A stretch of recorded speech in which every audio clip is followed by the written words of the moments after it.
अस्सलाम वालेकुम। आज का जो हमारा टॉपिक है वो है कंटिन्यूटी ऑफ अ फंक्शन। ठीक है, तो सबसे पहले इसकी डेफिनेशन पढ़ेंगे, इसके कुछ इम्पोर्टेंट जो है हम पॉइंट्स पढ़ेंगे। फिर उसके बाद हम इसके में ग्राफ्स के बारे में लिखेंगे, किसी भी कंटिन्यूस फंक्शन का ग्राफ क्या होता है।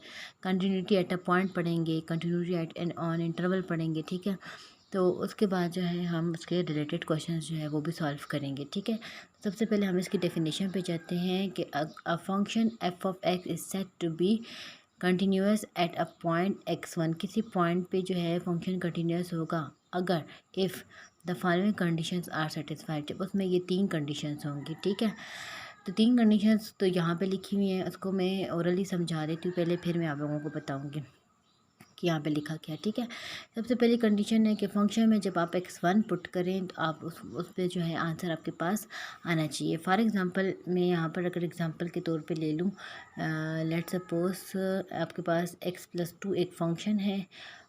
एग्जांपल मैं इसलिए आप लोगों को भी सिखा रही हूँ ताकि आप लोगों को आगे की एग्जांपल्स और ये डेफिनेशन समझ आ जाए। ठीक है, और एक पॉइंट है let suppose 0 at x1 is equal to 0।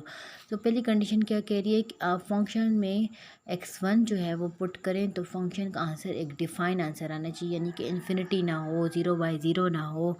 ठीक है, और 1/0 ना हो, मतलब अनडिफाइन की कोई सिचुएशन उसमें ना हो। तो पहला जो कंडीशन है वो ये है कि आप फंक्शन में x1 पुट करें। ठीक है, फंक्शन में मैं x1 पुट कर रही हूँ। x1 x की जगह क्या हो जाएगा, x1+2। x1 की वैल्यू क्या है, 0, 0+2। अब 0+2 कितना होता है, 2। तो यानी कि 2 हमारे पास एक डिफाइंड वैल्यू है ना, मतलब 2 में मैथमेटिक्स में कोई इसकी कोई वैल्यू है, 0 भी एक डिफाइंड वैल्यू है, 2 भी डिफाइंड वैल्यू है, माइनस नंबर्स भी डिफाइंड वैल्यू है। कौन से अनडिफाइंड होते हैं, वो होते हैं 0/0 हो गया, इन्फिनिटी हो गया। ठीक है, 1/0 हो गया, मतलब 1/0 इन्फिनिटी, इन दोनों का एक ही मतलब है।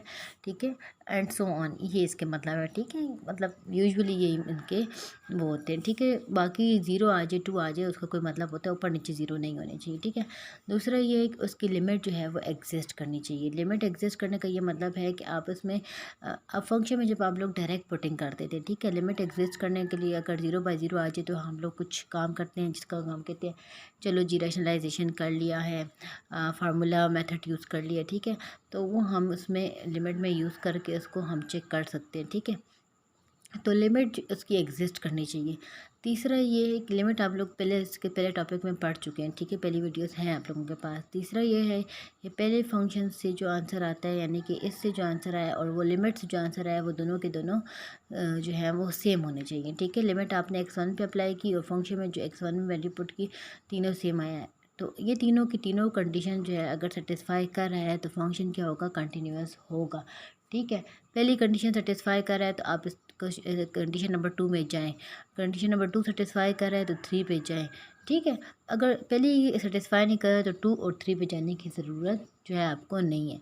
ठीक है, इफ़ वन और मोर ऑफ द कंडीशंस, अगर कोई एक या एक से ज़्यादा कंडीशन इस डेफिनेशन में फ़ेल हो गई हैं तो हम कहेंगे फंक्शन जो है F of x is discontinuous at x1। यहाँ पे मैं इसलिए उर्दू में आप लोगों को सिखा रही हूँ, इंग्लिश आप लोगों के सामने लिखी हुई है, मैं उसको पढ़ूँ उसमें आप लोगों का टाइम भी वेस्ट होगा, इसीलिए मैं उर्दू में बता रही हूँ कि यहाँ पे लिखा है कि अगर एक या एक से ज़्यादा कंडीशन जो है फ़ेल हो गई है कंटिन्यूटी की, तो क्या होगा, फंक्शन को हम कहेंगे कि वो डिसकंटिन्यूस है x1 पर। ठीक है, और x1 is called the point of discontinuity, और x1 को हम कहेंगे कि पॉइंट ऑफ डिसकंटिन्यूटी। सिमिलरली अगर x1 पे फंक्शन जो तीनों की तीनों कंडीशन को सेटिस्फाई करता है तो हम कहेंगे कि x1 is the point of continuity. ठीक है, अब यहाँ पे कुछ नोट्स हैं। ठीक है, कि if function is continuous at all points on open interval then f of x is said to be continuous on a B.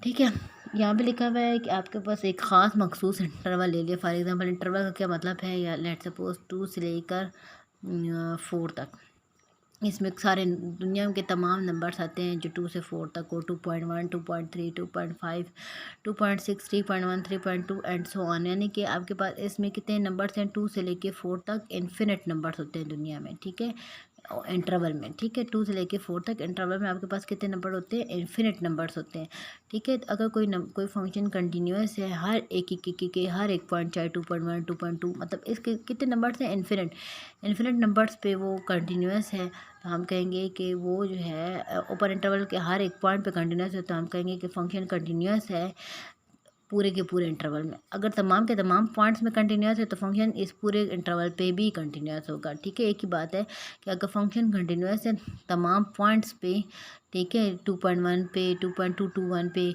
मतलब इन्फिनिट पॉइंट है 2 और 4 के दरम्यान में, तो हम कहेंगे एज अ होल कि फंक्शन जो है कंटिन्यूस है ऑन इंटरवल। इसकी अगर मैं आपको सिंपल एग्जांपल दूं तो इसकी सिंपल एग्जांपल ये है कि ये पोलिनोमियल फंक्शन जो आप लोगों ने पोलिनोमियल फंक्शन पहले भी आप लोग पढ़ चुके हैं, ये पोलिनोमियल फंक्शन है, ये लीनियर फंक्शन है, ठीक है। पोलिनोमियल फंक्शन की किस्म है ना, linear, quadratic and so on, ठीक है। तो पोलिनोमियल फंक्शन क्या होते हैं, हर जगह पे कंटिन्यूस होते हैं। तो इसमें अगर मैं ये लिख लूँ कि f of x is equal to x plus 2 is continuous on 2, 4, CTS लिखे, कंटिन्यूस की शॉर्ट फॉर्म करके लिखे, बस मेरे पास टाइम शॉर्ट है इसलिए, ठीक है, 2, 4। तो इसमें कोई शक नहीं, क्योंकि पोलिनोमियल फंक्शन हमेशा क्या होते हैं, हर का हमेशा कंटिन्यूस होते हैं ऑन रियल लाइन। यहाँ पे लिखा हुआ भी होगा अगले पेज पे शायद, if a function is continuous on minus infinity comma infinity, मतलब तमाम वैल्यूज़ पे, दुनिया की तमाम वैल्यूज़, 1 नेगेटिव पॉजिटिव 0, हर वैल्यू पे जो है ये आपके पास क्या आती है, कंटिन्यूस है, तो हम कहेंगे कि ये कंटिन्यूस एवरीवेयर है। तो इसकी एग्जांपल ये भी है कि हमें क्या इस फंक्शन के ये बारे में ये भी कह सकती हूँ कि f of x is equal to x plus 2 is continuous on minus comma infinity, minus infinity comma infinity, क्योंकि ये तमाम वैल्यूज़ पे कंटिन्यूस है। दुनिया में आप कोई भी वैल्यूज़ पे पुट करें, 2 -2 100 + 100, कोई भी वैल्यूज़ पे पुट करें, तमाम की तमाम वैल्यूज़ पे आपकी लिमिट भी एग्जिस्ट करेगी, फंक्शन भी डिफाइन होगा और दोनों का आंसर भी सेम होगा, ठीक है। तो ये रही आप लोगों की डेफिनेशन, इसमें मैंने आप लोगों को तमाम बातें बता दी हैं। अब हम जो है नेक्स्ट पेज की तरफ मूव करेंगे। यहाँ पे आप लोगों को ग्राफिकली बताएंगे कंटिन्यूटी का क्या मतलब होता है, ठीक है। ग्राफिकली जो है कंटिन्यूटी का क्या मतलब है, फॉर एग्जांपल ये एक फंक्शन का ग्राफ है, ठीक है, यानी कि ये एक्स एक्सिस है और ये वाई एक्सिस है, ठीक है, और ये पॉइंट जिस पॉइंट पे आप लोगों ने कंटिन्यूटी चेक करनी है, ठीक है। ये ग्राफ है, देखिए आप लोगों को नज़र आ रहा है कि ये एक स्मूथ जो है वो ग्राफ है, इसमें कोई ब्रेक्स नहीं है, यानी कि कोई ग्राफ ऐसा हो जिसमें आप लोगों के दरम्यान में कोई गैप आ जाए ना, कोई होल आ जाए, यानी कि गैप और होल का क्या मतलब है, फॉर एग्जांपल यहाँ पे देखें, चलिए मैं आगे आपको बताऊँगी, यहाँ पे दरम्यान में कोई टूटा हुआ पाथ नहीं है, ठीक है, टूटा हुआ पाथ नहीं है, गैप या होल आ जाए तो आप लोग उसको कहते हैं डिसकंटिन्यूटी। देखिए यहाँ पे कोई भी ऐसा कोई पाथ ऐसा नहीं आया जो टूटा हुआ हो या जहाँ से भी, तो हम कहेंगे कि ये जो फंक्शन है कंटिन्यूस है, ए पे रख के फंक्शन की वैल्यू ये है, तो फंक्शन जो है वो कंटिन्यूस है, ग्राफिकली इस तरीके से रिप्रेजेंट करते हैं। अब डिसकंटिन्यूटी डिफरेंट किस्म की होती है, ठीक है। तो अब डिसकंटिन्यूटी में आप लोगों को मैं इसके ग्राफ के बारे में बताऊंगी कि ये जो फंक्शन है ये डिसकंटिन्यूस क्यों है, क्योंकि ये कहता है कि f of A is defined, ठीक है, एफ ऑफ ए जो है वो डिफाइंड है, यानी कि इसकी वैल्यू जो है फंक्शन में ए पुट करें तो इसकी ये वैल्यू है, ठीक है। लिमिट डज नॉट एग्जिस्ट, ठीक है, बताती हूँ कि क्यों लिमिट एग्जिस्ट नहीं करती। लिमिट तब एग्जिस्ट करती है जब लेफ़्ट हैंड लिमिट और राइट हैंड लिमिट क्या हो, आपस में सेम हो। लेफ़्ट हैंड में आप ए की तरफ अगर अप्रोच करें तो आपका ग्राफ मतलब लेफ़्ट से राइट पे आ रहे हैं, यानी ए की तरफ आ रहे हैं, ठीक है। लेफ़्ट से अगर आप जब आएंगे तो यहाँ पर आपके पास ये ए को इस पॉइंट को अप्रोच करें, लेकिन जब आप राइट से आएंगे इस पॉइंट ए की तरफ तो ये इस जगह पे अप्रोच करें, तो लेफ़्ट हैंड लिमिट और राइट हैंड लिमिट जो है वो सेम नहीं है, लेफ़्ट हैंड लिमिट और राइट हैंड लिमिट सेम नहीं है, जिसकी वजह से आप लोग कहेंगे कि लिमिट एग्जिस्ट नहीं करती, बिकॉज लेफ़्ट हैंड लिमिट और राइट हैंड लिमिट आपस में सेम नहीं है। सेकंड कंडीशन जो थी ना कि लिमिट एग्जिस्ट करनी चाहिए, लिमिट एग्जिस्ट नहीं करती, इसलिए ये जो है कौन सा ग्राफ है, डिसकंटिन्यूस ग्राफ है, ठीक है।